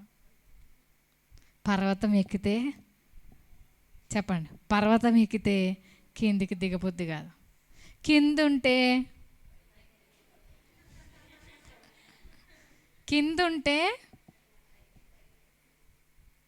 పై అని వినిపిస్తుంది, కానీ తర్వాత రావట్లేదు బయటికి. పర్లేదు చెప్పండిలే, మన బాధగా. కిందుంటే పైకి ఎక్కబుద్ది కాదు, కానీ పైకి ఎక్కితే కిందికి రాబుద్ది కాదు. పాపం పేతురు గారి బాధ అదే. వద్దు ప్రవ్వా, మనం ఇక్కడ ఉండిపోదాం ప్రవ్వా, ఇక్కడే బాగుంది ప్రవ్వా. అంతవరకు మంచిగానే అన్నాడు, కానీ ఆ తర్వాత అన్నాడు చూసారా, ఏమన్నాడు? ఉన్నారా మీరంతా ఇక్కడే? నీకొకటి, మోషేకొకటి, ఏలియాకొకటి, 3 టెంట్లు 3 పర్ణశాలలు కట్టేస్తాను ప్రభువా అన్నాడు. అది రాంగ్. ఉద్రేకంలో కొన్నిసార్లు టకటగా మనం మాట్లాడేస్తుంటాం, కానీ దేవుడెక్కడ, మోషే ఎక్కడ, ఏలియా ఎక్కడ? వీళ్ళిద్దరూ మామూలు ప్రవక్తలు, కానీ యేసయ్య ఎంతో మించిన ఔన్నత్యం కలిగిన దేవుడు. వీళ్ళందరికీ కామన్గా ఒకటి కట్టేస్తాడంట, సేమ్ పంచుతా. అంటే దేవునికి చెందవలసిన మహిమ అక్కడ రావట్లేదు. యేసు ప్రభును కూడా మోషేతో ఏలియాతో కలిపేశాడనమాట. మోషే పర్వతం మీద దేవుడు ఆయన్ని కనబడకుండా తీసుకెళ్ళిపోయాడు. మరి సమాధి ఎక్కడ చేశారో, మోషే ఎలా చనిపోయాడో ఎవరికి తెలియదు ఇప్పటి వరకు. ఏలియా గారి సంగతి తెలుసు కదా మనకి. అగ్ని రథాలు వచ్చి ఎత్తుకుపోయాయి ఆయన్ని. భూమి మీద ఆయన మరణించిన దాఖలాలు లేవు. వాళ్ళిద్దరి మరణాలు ప్రత్యేకమే. వారిద్దరూ, మోషే ఏలియా ఇద్దరు 40 రోజులు దేవునితో గడిపిన అనుభవాలు ఉన్నాయి వారికి. ఇప్పుడు ఆ ఇద్దరు వ్యక్తులతో పాటు యేసు ప్రభుని కూడా కలిపేసి పర్ణశాలలు కట్టేస్తానని అంటుంటే ఆకాశము నుండి ఒక స్వరము వచ్చి, ఇదిగో ఈయనే నా ప్రియ కుమారుడు, నేను ఈయన యందు ఆనందిస్తున్నాను, ఈయన మాట వినండి. తొందరపడి మాట్లాడకండి, ఈయన మాట వినండి. ఇంతకుముందు ప్రవక్తలతో చెప్పించేవాడు, ఇప్పుడు నేరుగా ఆయనే చెప్తున్నాడు, ఈయన నా ప్రియ కుమారుడు. కన్ఫర్మేషన్, ఈయన నా ప్రియ కుమారుడు, ఈయన మాట వినండి అని దేవుడు తన కుమారుడిన క్రీస్తుని గురించి సాక్ష్యం ఇస్తున్నాడు. అవును, యేసయ్య ఆరాధనకు యోగ్యుడు, ఆయన మీద మనము దృష్టి పెట్టాలి. కానీ మోషే ఏలియాలు గొప్పవారే, కానీ ప్రభువు కంటే గొప్పవారు కాదు. కనుక దేవుని మనం వెంబడించేవారిగా ఉండాలి. అన్నిటికంటే అందరికంటే ప్రభువును గణపరిచేవారిగా ఉండాలి. ప్రభు మాట వినమని శిష్యులతో చెప్పాడు. పేతురు గారి రెస్పాన్స్కి దేవుడు స్పందించి అంటున్నాడు, ఈయన మాట వినండి. ఆయన ఏం చెప్పాడు? నా యొద్దకు రండి, నేను మీకు విశ్రాంతిని ఇస్తానన్నాడు. రావాలి. నీ దేవుడైన యెహోవాను ప్రేమించమన్నాడు. ప్రేమిద్దాం. నన్ను వెంబడింపగోరువాడు తను తాను ఉపేక్షించుకొని తన సిలువనెత్తుకొని నన్ను వెంబడించమని చెప్పాడు. వెంబడిద్దాం. ఆయన ఏం చెప్పాడో, నీకున్న ఆ చేదు జ్ఞాపకాలు విడిచిపెట్టు, నీ పాపముల విషయంలో ఒప్పుకొని విడుదల పొంది క్షమాపణ పొంది నా యొద్దకు వచ్చేయి అని దేవుడు చెప్పాడు. చేద్దాం, లోబడదాం, దేవుని మాటలు విందాం. కొన్ని సందర్భాల్లో మౌనంగా దేవునికి లోబడటం అది ఆశీర్వాదకరం. ఈ పర్వతపు అనుభవంలో దేవుడు తన శిష్యులను తీసుకువెళ్ళి తన యొక్క స్వారూప్యాన్ని, తన యొక్క నిజమైన ఆ గొప్ప మహిమ కలిగిన ఆ స్వరూపాన్ని తన శిష్యులకు చూపించాడు. ఎందుకో తెలుసా? వాళ్ళు వెంబడిస్తున్న మనిషి, వాళ్ళు వెంబడిస్తున్న వ్యక్తి ఆషామాషి వ్యక్తి కాదు. ఇతడు సజీవుడైన దేవుని కుమారుడని, ఇతడు నిజంగా సజీవుడైన దేవుని కుమారుడని తన శిష్యులకు తెలియజేయడానికి చెప్పాడు. ఆ గొప్ప అనుభవం నుంచి కిందికి వచ్చేటప్పుడు ప్రభు అన్నాడు, నేను మరణించి తిరిగి లేచేదాకా ఈ విషయాన్ని సైలెంట్గా ఉంచండి. నేను తిరిగి లేచాక మీరు ప్రకటించండి. కానీ జస్ట్ కన్ఫర్మేషన్, మీకు నేను నిజమైన దేవుడని, ఆయన యొక్క గొప్పతనాన్ని, తండ్రి అయిన దేవుడు తన కుమారుడు యొక్క మహిమను ఆ పర్వతపు అనుభవం మీద చూపించాడు. ఇప్పుడు దేవుడు మనల్ని అడుగుతున్నాడు. ఆయన మనతో దగ్గరగా ఉండి మాట్లాడడానికి ఇష్టపడుతున్నాడు. మనతో తన హృదయాన్ని పంచుకోవాలని కోరుతున్నాడు. మోషే ఏమేమి చేయాలో, ఎలా నడుచుకోవాలో, ఎలా నడిపించాలో మోషేకు పర్వతం మీదే నేర్పించాడు. యేసు ప్రభు నిజమైన దేవుడని, ఆయనే నిజమైన దేవుడని కర్మేలు పర్వతం మీద తన నామమును గొప్ప చేసుకున్నాడు. తన ప్రియ కుమారుడైన అబ్రహామును ఇచ్చివేసే విషయంలో ఆ సమర్పణను పరీక్షించడానికి పర్వతమును ఎక్కించాడు దేవుడు అబ్రహాం విషయంలో. ఈరోజు దేవుడు నిన్ను కూడా పర్వతం ఎక్కి రమ్మంటున్నాడు. ఇక్కడికి ఎక్కి రమ్మ, కమ్ అప్, పైకి రా, పైకి రా. ఎంతకాలం లోకంలో కూరుకుపోతావు? ఈ అనుభవాలు పొందుకోవాలంటే, అబ్రహాము లాంటి గొప్ప అనుభవం పొందుకోవాలంటే, మోషే లాంటి గొప్ప అనుభవం పొందుకోవాలంటే, ఏలియా లాంటి గొప్ప అనుభవం పొందుకోవాలంటే, యేసయ్య లాంటి ఆ గొప్ప అనుభవాలు పొందుకోవాలంటే అవి భూమి మీద కాదు, పర్వతం మీదే దొరుకుతాయి. హల్లెలూయా. ఎక్కడ దొరుకుతాయి చెప్పండి, అందరు చెప్పండి. అందరు ఎక్కడ దొరుకుతాయమ్మా ఈ అనుభవాలు? పర్వతం మీదే. పర్వతం ఎక్కిన వారికే పర్వతం మీదే దొరుకుతాయి. నీకు కావాలా? అయితే పర్వతం ఎక్కు. పర్వతం ఎక్కాలంటే ఆటోమేటిక్గా నీకే లిఫ్ట్ లాగా మిషన్లు ఉండవు. నీవు అడుగు వెనక అడుగు వేస్తూ ప్రయాసపడుతూ పైకి ఎక్కడానికి ఇష్టపడాలి, కష్టపడడానికి ఇష్టపడాలి. లోక బంధాలు, బంధుత్వాలు కొంచెం పక్కన పెట్టాలి. ఈ లోక సంబంధమైన బిజినెస్ని కొంచెం తొలగించుకోవాలి. దేవునితో గడపడానికి ఇష్టపడాలి. దేవుని యొక్క సౌందర్యం, దేవుని యొక్క ముఖ కాంతిలో ఆయన వెలుగు నీ ముఖం మీద ప్రతిబింబింపజేయాలి. ఆ రిఫ్లెక్షన్ పొందుకోవాలి. ఈరోజు నేను ఇక్కడ నిలబడి వాక్యం చెప్తున్నా, ఈ కాంతి, ఈ లైట్ యొక్క ఫోకస్ నా ముఖం మీద పడుతుంది. అందుకే నా ముఖం మీకు చాలా స్పష్టంగా కనబడుతుంది. దేవుని దగ్గరకు వెళ్తున్నా కొద్దీ, నేను ఈ వెలుతురుకు దగ్గరవుతున్నా కొద్దీ నా ముఖం మీద ఉన్న ప్రకాశం పెరుగుతుందా తగ్గుతుందా? చెప్పండి గట్టిగా. పెరుగుతుందా తగ్గుతుందా? నేను దూరం అవుతున్నా కొద్దీ తగ్గుతుంది, నేను దగ్గర అవుతున్నా కొద్దీ పెరుగుతుంది. ప్రభువుకు నువ్వు దగ్గర అవుతున్నా కొద్దీ నీ ముఖములోని కాంతి, నీ ముఖంలోని ప్రభు యొక్క తేజస్సు, ఆ గ్లోరీ, దేవుని యొక్క మహిమ నీ ముఖం మీద కనబడుతుంది. దగ్గర అవుతున్నా కొద్దీ కాంతి పెరుగుతుంది, దూరం అవుతున్నా కొద్దీ కాంతి తగ్గుతుంది. ఏం కావాలి నీకు?